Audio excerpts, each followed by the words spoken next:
नमस्कार, आप सभी का बहुत बहुत स्वागत है न्यूज 18 की अनूठी मुहिम मिशन साहस में। हम आपके रूबरू लेकर आए हैं एमएसएमई सेक्टर के उन साहसी कर्मवीरों की महागाथा जिन्होंने बुलंद हौसलों, कड़ी मेहनत और साहस की पूंजी से अपना खास मुकाम बनाया। इस कड़ी में आइए देखते हैं बेतिया के आनंद कुमार की कहानी। लॉकडाउन में जब उनके सामने रोजगार का संकट आया, तब उन्होंने साहस और संकल्प के साथ आगे बढ़कर खुद का स्टार्टअप शुरू किया और स्टील की तरह अपने मजबूत इरादों से आज कामयाबी की चमक बिखेर रहे हैं। स्टील की तरह जिनके इरादों में मजबूती है और स्टील की तरह ही जिनकी कामयाबी आज चमक बिखेर रही है, वो हुनरमंद उद्यमी है आनंद कुमार।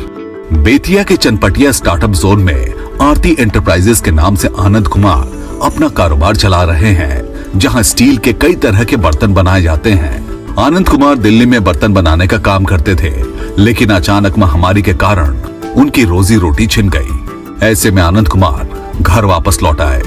उन्होंने ठान लिया था कि मुश्किलों का जमकर सामना करेंगे, लेकिन अपनी मेहनत के दम पर खुद का काम शुरू करेंगे। दिल्ली में अपना काम चल रहा था, तो लॉकडाउन में घर आए थे तो पता लगा कि ऐसे ऐसे काम हो रहा है। पीएम सर से मिले तो उनको बताया कि जी हम बर्तन बनाते हैं, हमारा काम दिल्ली में है। तो सर बोले कि ठीक है, आप काम करिए। तो हमने उनको अपना प्रोजेक्ट दिखाया, उन्होंने जगह दे दिया और हम अपना काम शुरू कर दिए। मेन सहयोग तो डीएम सर से मिला और बाकी सब लोगों से मिला, सब जगह से सहयोग मिला। उद्योग भवन से भी पूरा सपोर्ट मिला, बिजली विभाग ने भी अपना बढ़िया से काम किया और मतलब सब जगह से सपोर्ट बढ़िया मिला। अत्याधुनिक मशीनों और कुशल कारीगरों के जरिए आरती एंटरप्राइजेस में क्वालिटी प्रोडक्ट्स तैयार किए जाते हैं और बेहद मुनासिब कीमत पर बाजार में सप्लाई किए जा रहे हैं। स्टील के लगभग सब बर्तन बनाते हैं, कटोरा, थाली, प्लेट और किचन टूल वगैरह भी बनाते हैं। और अपना अभी रांची भी जा रहा है माल, मुजफ्फरपुर जा रहा है, बेतिया में भी जा रहा है, नरकटियागंज भी जा रहा है, कुछ गोरखपुर भी जा रहा है। कड़ी मेहनत, संकल्प और लगन से आनंद कुमार ने न सिर्फ खुद को निर्भर से आत्मनिर्भर बनाया, बल्कि आज अपने स्टार्टअप के जरिए वो कई लोगों को रोजगार भी दे रहे हैं। काम तो सब यहीं आसपास के लोग काम कर रहा है। कुछ लोग रामगढ़वा का है, इधर अपना सिवान वगैरह का है, कुछ चंपारण के भी लोग हैं। हाँ, मतलब 20 आदमी के आसपास काम कर रहे हैं। छोटी सी शुरुआत को बुलंद हौसलों से आगे बढ़ाने वाले आनंद कुमार सफलता के इस सफर को नई मंजिलों और ऊंचाइयों तक ले जाने की पूरी कोशिश कर रहे हैं। मेरा ये सपना है, इसको बड़े स्केल पे काम करें। अभी तो 15-20 आदमी काम कर रहा है, मैं चाहता हूँ कि कम से कम 100-200 आदमी काम करे, बड़ी कंपनी हो और अपना पूरा हिंदुस्तान में अपना माल जाए। अभी तो स्टेट में ही जा रहा है, लेकिन आगे उम्मीद है कि पूरा देश में माल जाएगा अपना। असफलता के डर को पीछे छोड़कर संघर्ष और साहस से अपने सपने को सच करने वाले उद्यमी आनंद कुमार को हम करते हैं सलाम। एमएसएमई सेक्टर के सफल उद्यमियों की रोचक व प्रेरक कहानी के साथ ही न्यूज 18 की मुहिम मिशन साहस में एमएसएमई सेक्टर में आगे बढ़ने के बेहतरीन टिप्स साझा करेंगे जाने माने एमएसएमई एक्सपर्ट विनायक नाथ। इस श्रृंखला में विनायक नाथ से जानिए लो प्रोडक्शन कैपेसिटी और उससे जुड़ी बातें जरूरी। लो प्रोडक्शन कैपेसिटी ये कैसे ना आए, कैसे बचें इससे। एमएसएमई में हमें यह ध्यान देना चाहिए कि जब हमारे पास मार्केट के अंदर रिक्वायरमेंट्स आते हैं तो उनके पीक फ्लोज क्या हैं, यानी कि किस किस समय पे किस किस सीजन में हमारी डिमांड बढ़ जाती है और किस किस समय में कम होती है। अगर हम इन चीज़ों का प्रॉपर प्लानिंग करके चलें तो हमारी लो प्रोडक्शन कैपेसिटी से हम बच सकते हैं। साथ साथ में हम अगर एडवांस प्लानिंग कर पाएं तो हमारी फाइनेंशियल स्ट्रक्चरिंग और हमारे रॉ प्रोक्योरमेंट दोनों में बचत होगी पैसे की, और उससे हमारे फ्यूचर बिजनेस की बैलेंस शीट जो हम बना रहे हैं साल की, वो बेहतर हो जाएगी। कैसे हम इस चीज़ को प्लान करें? इसका सबसे आसान तरीका होगा, हम अपने पिछले 3 साल और 5 साल के डिमांड्स और 3 साल और 5 साल के नीड की सप्लाई ट्रेंड्स को और डिमांड ट्रेंड्स को पढ़ें। इन चीज़ों का गैप हमें बताएगा कि कहाँ कहाँ पर और कब कब हमारी डिमांड बढ़ी, कब कब हमारी सप्लाई बढ़ी, और उसको अगर हम प्रॉपर स्ट्रक्चर में प्लानिंग कर सकेंगे तो हमारी लो प्रोडक्शन कैपेसिटी की जो चैलेंज आते हैं और कस्टमर की डिमांड पूरी हम नहीं कर पाते हैं, इस तरह की चैलेंजेस और कमियों से हम काफ़ी हद तक बच सकते हैं। इसके अलावा हमको ये बात की भी प्लानिंग करनी ही चाहिए कि क्या हमें इस तरह के CRM टूल्स, इस तरह के ERP टूल्स यानी टेक्नोलॉजी का माध्यम इस्तेमाल करना है जिससे कि हम रिसोर्स एलोकेशन प्लानिंग को और बेहतर कर सकें, जिससे कि हमको future planning of distribution of production of material जो हम कर रहे हैं उसकी दिक्कत ना आए। इसके अलावा एक तरीका और हो सकता है जिस पे हम काम कर सकते हैं, वो है हमारे जितने भी एम्प्लॉयज़ काम कर रहे हैं और टीम मेंबर्स काम कर रहे हैं उनकी समय समय पर राय लेते रहें और उनके साथ मिलकर एक डिटेल्ड प्लान बनाएं जिससे कि हमारे गैप्स समय के साथ ना आए। न्यूज 18 के अनूठी मिशन साहस में MSME सेक्टर के साहसी कर्मवीरों की इस कड़ी में आइए अब देखते हैं कि महिलाओं के स्वास्थ्य के दिशा में काम करने वाले गोपालगंज के राकेश पटेल ने अपनी सोच को हकीकत बनाने के लिए किस तरह नौकरी छोड़कर सैनिटरी पैड बनाने की ट्रेनिंग हासिल की और खुद का स्टार्टअप शुरू किया। जज्बे और जुनून की तेज धार की चुनौतियों के कांटे काटकर कामयाबी की जमीन तैयार करने वाले साहसी उद्यमी हैं राकेश पटेल। गोपालगंज स्थित पटेल इंडस्ट्रीज के फाउंडर हैं राकेश पटेल, जिन्होंने बेहद कम समय में अपने स्टार्टअप को तरक्की की राह पर आगे बढ़ाया है। तो मेरा पैड है सिक्योर लाइफ। इसमें केवल ये हैंडमेड है। इसमें 5 सीट लगा के बनाया जाता है। Wood pulp sheet, gel sheet, sap sheet, back side tape. इसमें इसका मेन क्वालिटी है जो कि वुड पल्प सीट है, जो कि इसमें हैंडमेड होगा और ये स्वदेशी है। ये समझिए कि स्वदेशी है। महिलाओं के स्वास्थ्य की दिशा में राकेश पटेल शुरू से ही बेहतर काम करना चाहते थे। अपनी सोच को हकीकत बनाने के लिए उन्होंने नौकरी छोड़ी और सैनिटरी पैड बनाने का बाकायदा ट्रेनिंग हासिल की। इसके पहले मैं कॉलेज में अंग्रेजी पढ़ाता था। जब लॉकडाउन हुआ उसके बाद मेरे दिमाग में बात आई कि मैं महिला स्वास्थ्य के प्रति कुछ करूं, क्योंकि महिला स्वास्थ्य के प्रति पहले से ही मेरे दिमाग में थी। उसके बाद मैंने MP में जा कर के इसका ट्रेनिंग किया। पैड बनाने के लिए खुद हम ट्रेनिंग की और सीखे। सपने को सच करने के लिए राकेश पटेल ने कड़ी मेहनत की, लेकिन उन्हें कई चुनौतियों का सामना करना पड़ा। 1 साल तक उन्हें ठोकरें खानी पड़ी।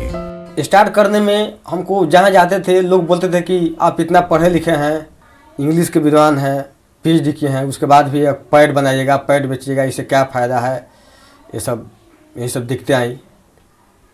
लोग हंसते थे। 1 साल के संघर्ष के बाद राकेश पटेल ने सैनिटरी पैड का अपना काम शुरू किया।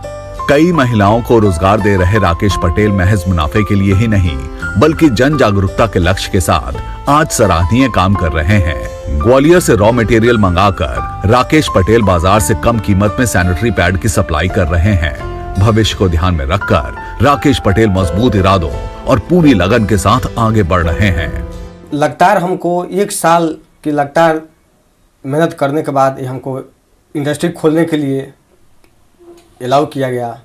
उसके बाद हम इंडस्ट्री खोले। अभी मेरे यहाँ 12 महिलाएं काम कर रही हैं और 6 महिलाओं का हम टीम बनाया है जो कि घर घर जाकर समझाती हैं आपको जो मेंस्ट्रुअल साइकिल के दौरान क्या खाना है, क्या खाना चाहिए, गंदा कपड़ा का यूज़ नहीं करना चाहिए। मेंस्ट्रुअल साइकिल के दौरान जो गंदा कपड़ा का यूज होता है वो अनहाइजीनिक है और ये यदि कोई भी पैड का यूज करती हैं महिलाएं या हमारे माँ बहनें, तो ये स्वास्थ्य के प्रति एक बहुत अच्छा होगा। समाज के प्रति अपनी जिम्मेदारियां बखूबी निभाने वाले उद्यमी राकेश पटेल के नजरिए, संकल्प और साहस को हम करते हैं सलाम।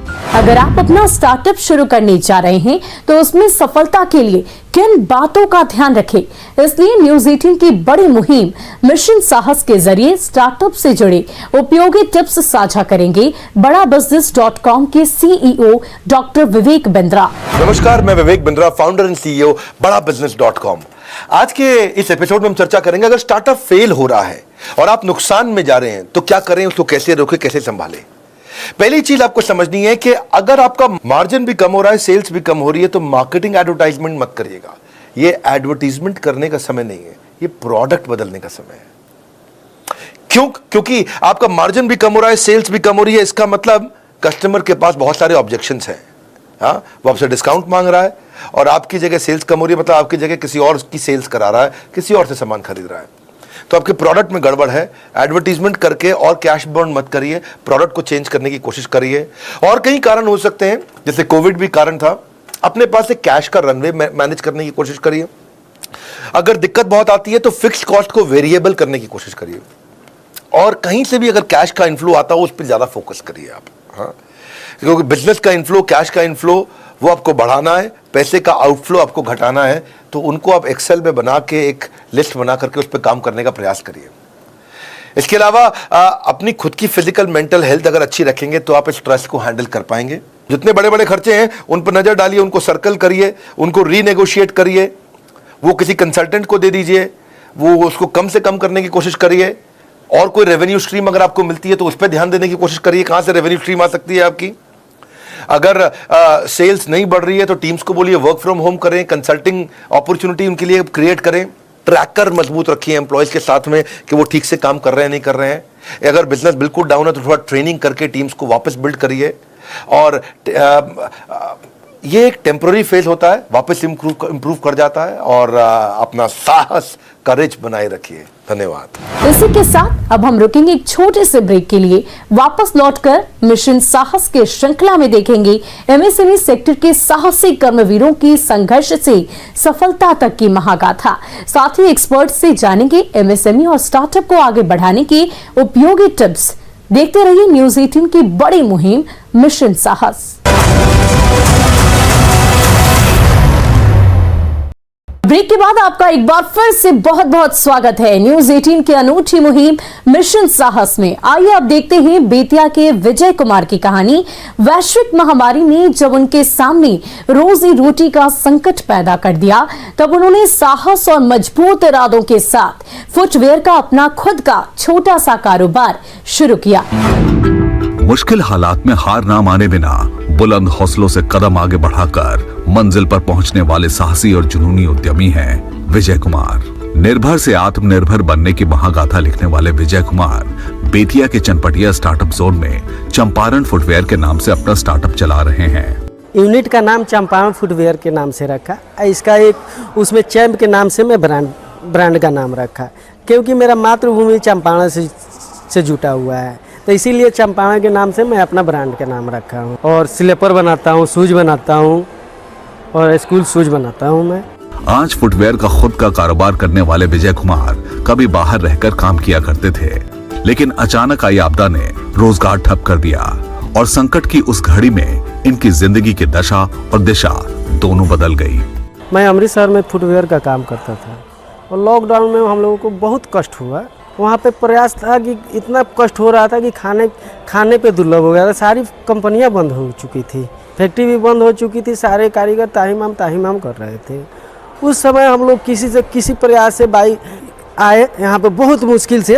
वापस लौटकर विजय कुमार ने रोजी रोटी के लिए प्रयास तेज किए। रास्ता मिला, लेकिन नाकामी का डर उन्हें सताता रहा। ऐसे में हिम्मत और हौसले के साथ विजय कुमार आगे बढ़ते गए। कलेक्ट्रेट में पता लगा कि मीटिंग हो रहा है उद्यमी के लिए, तो हम भी सुन के गए मीटिंग में।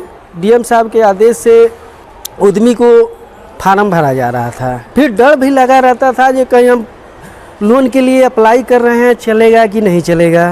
तो डीएम साहब ने एक राह दिखाया और उस राह पे हम लोग हौसला बनाए और चल दिए।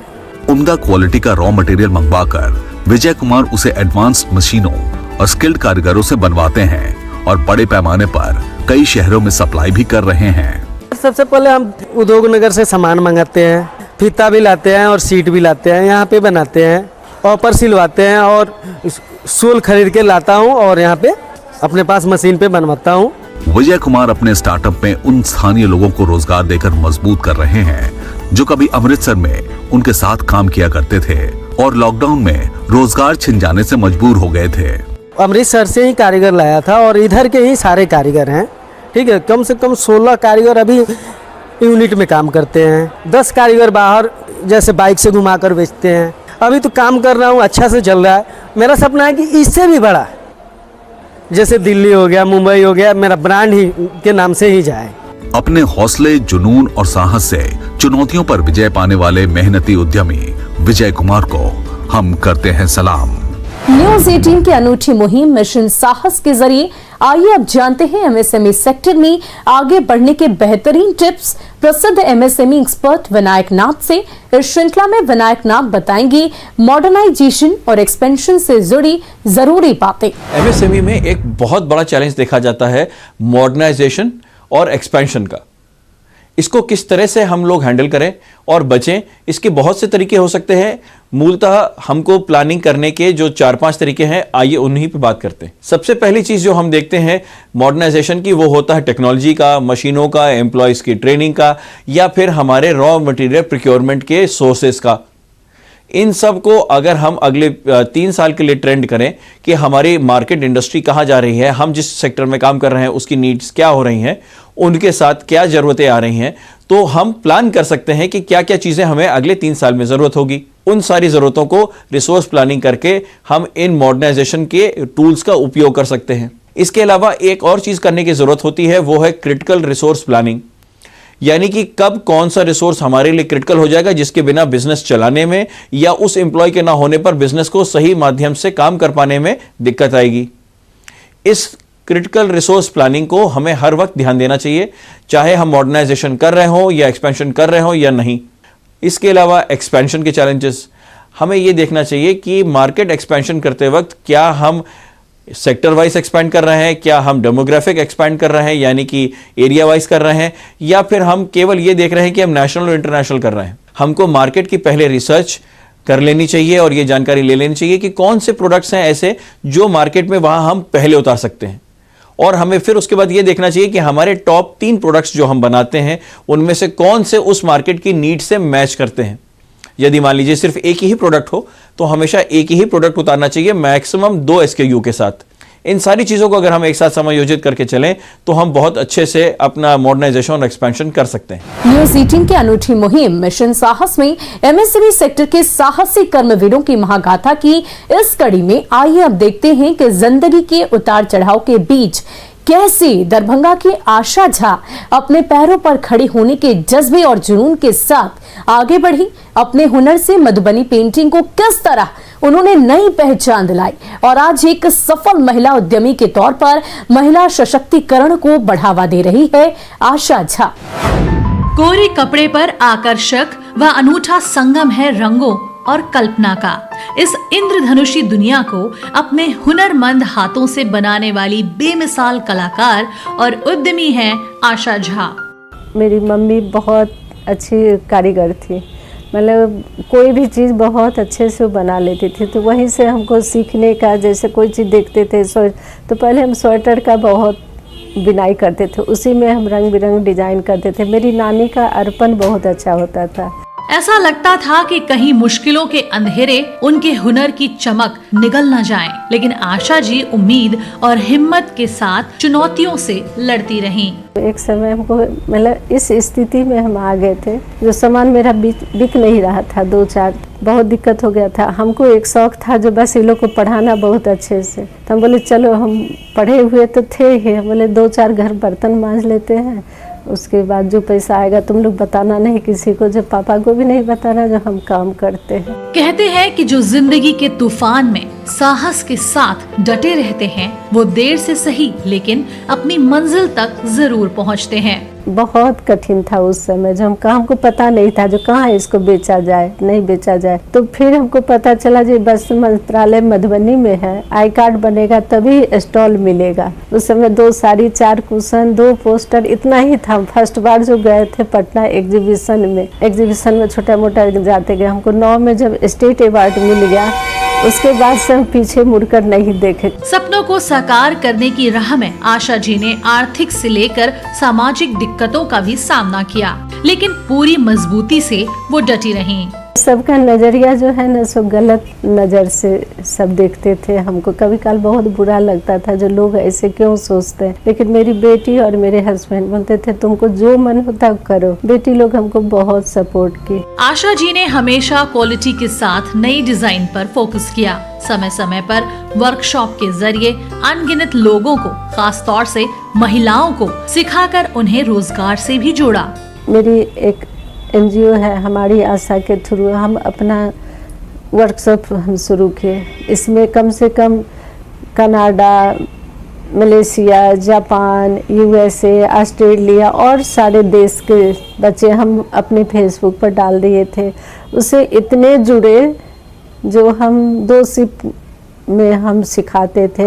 मधुबनी पेंटिंग और कला को दुनिया में अलग पहचान दिलाने वाली और महिला सशक्तिकरण की जीती जागती तस्वीर बन चुकी आशा झा के साहस, जज्बे, लगन और हुनर को हम करते हैं सलाम। न्यूज 18 की अनूठी मुहिम मिशन साहस में आइए अब जानते हैं स्टार्टअप से जुड़े उपयोगी टिप्स बड़ाबिजनेस.com के सीईओ डॉक्टर विवेक बिंद्रा से। अपने स्टार्टअप का कैसे करें विस्तार, इसके बारे में बताएंगे डॉक्टर विवेक बिंद्रा। नमस्कार, मैं Vivek Bindra, founder and CEO बड़ाबिजनेस.com। आज के एपिसोड में चर्चा करेंगे how do I grow my startup, startup को बड़ा कैसे करूं। अगर आपने स्टार्टअप खड़ा कर लिया, आपको स्टार्टअप बड़ा करने का समय आ गया, पहली चीज क्या करिए, जूम आउट करिए, बाहर आइए। बाहर आकर के देखिए कि जो आपकी टीम है उसमें आप 3 टी चेक करिए, टेक्नोलॉजी, टीम और ट्रेनिंग। टेक्नोलॉजी रहेगा तो आप स्केल कर पाएंगे, टीम अच्छी होगी स्केल कर पाएंगे, टीम की लगातार ट्रेनिंग हो रही है तो आप स्केल कर पाएंगे। स्केल करने के लिए आपको जूम आउट करना है, समझना है और तभी आप आ सकते हैं। फिर आप देखिए कि जो प्रोडक्ट आप बेच रहे हैं क्या उसके इमीडिएट कैश फ्लो आ रहे हैं, दूसरा रेगुलर कैश फ्लो है, तीसरा सस्टेन करेगा इसका कैश फ्लो, चौथा आगे चल के इंक्रीज करेगा कैश फ्लो और पांचवा आपका पर्सनल टाइम नहीं लगना चाहिए। ये 5 चीजें ठीक होंगी तो उस बिजनेस को स्केल करना ठीक रहेगा।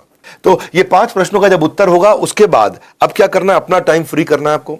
आप जो भी प्रोडक्ट, जो डिपार्टमेंट्स ओवरलैप हो सकते हैं उनको इंटीग्रेट करिए, जो काम कोई और कर सकता है उसको डेलीगेट करिए, जो काम उतना फ्रूटफुल नहीं है, रिजल्ट नहीं आ रहा उसको एलिमिनेट करिए, और जो काम टेक्नोलॉजी हो सकता है उसको ऑटोमेट करिए, जो काम बाहर की कोई कंपनी कर सकती है उसको लिबरेशन करिए। इसको बोलते हैं IDEAL, आइडियल कंपनी ऐसे ही बनती है, integration, delegation, elimination, automation, liberation.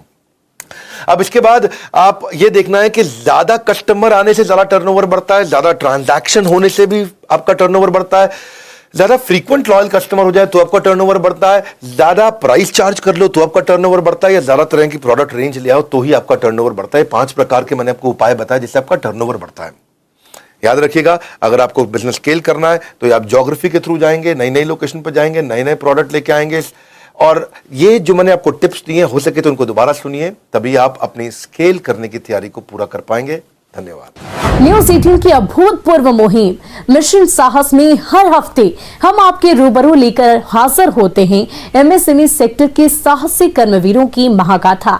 साथ ही एक्सपर्ट से MSME सेक्टर और स्टार्टअप से जुड़ी उपयोगी जानकारी और सुझाव भी हासिल किए। हमें उम्मीद है कि मेहनत, संघर्ष, साहस और सफलता की महागाथा से उद्यमियों को प्रेरणा और एक्सपर्ट टिप्स से बिजनेस को आगे बढ़ाने में मदद मिलेगी। इसी के साथ अब मुझे दीजिए इजाजत। नमस्कार।